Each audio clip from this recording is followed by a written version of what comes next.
Hey guys, this is Connor with Conquest HP. I'm just shooting another glute exercise video because I've been experimenting a lot with glute exercises lately just to try to correct an imbalance that I have. And of course, as you know, if you have similar imbalances from side to side, you'll know just how hard it can be to get the glutes to contract on one side when they really aren't accustomed to doing it, or when they really don't want to, or you have an injury history, that kind of thing. So check out my other exercise video, best glute exercise ever. I think it's humbly called. And this one is going to give you a couple more ideas of things you can just kind of throw into your workout, or things that you can do at home just to get better at contracting the glutes, and then maybe build some muscle mass, some muscle size that then you can leverage into deadlifts and squats and the primary strength exercises afterwards. So first things first, one that I like to pair with bench, you might see that in some of your programs, is seated hip abduction. So if I just sit with a flimsy red band or a blue band or something like that around my knees, and in this case I want it just kind of beneath the knee, and then spread my feet a little bit, probably to about shoulder width, squat width, that kind of thing. And then from here I just sit with good posture. Keep my big toes pressing down to the ground. So I don't want to rock up onto the sides of my feet. I want to keep my big toes down, and that's going to limit how far I can push, but that's okay. Because the big toe pressing down into the ground, kind of clawing down into the ground, is going to really help me contract glute max. So if I don't have that down, it's going to really limit how much muscle mass I can work here. So big toe stays down.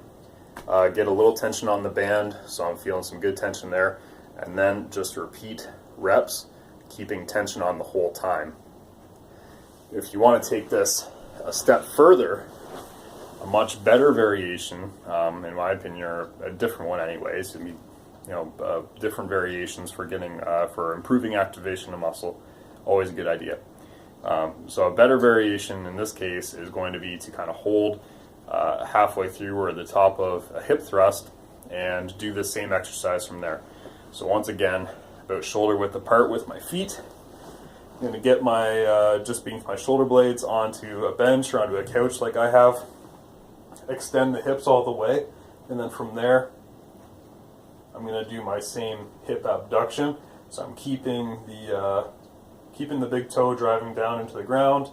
I want to look down towards my knees. I don't want to extend my neck. This will help you to get the glutes activated. And then same idea, just keep tension the whole time. Really contract those glutes as hard as you can. And then just keep going through reps like that until you get a pretty vicious burn going. Then go a little further, and then maybe pull it back after that. You can also do that same exercise on the floor if for some reason you don't have access to a chair, a bench or something, so I can just kind of set up. Oh, there's some weird glare going on. So I can just set up on the floor, go into a glute bridge, still have the band around my knees, get a nice wide stance, and then just work my banded hip abduction there. So lots of different ways to play with this one. I'm tempted to say that the second variation is the best. It will be the best for most people, but you're going to have to play around with it, because if you can't feel the glutes in one exercise but you can in another exercise, then you know which one is best for you. The whole point of these is to be able to feel that muscle and then to get it to burn. And the more you can get it to kind of burn and the more you can fatigue it, the better you can build it and the better you can contract it for other more important exercises like the deadlift.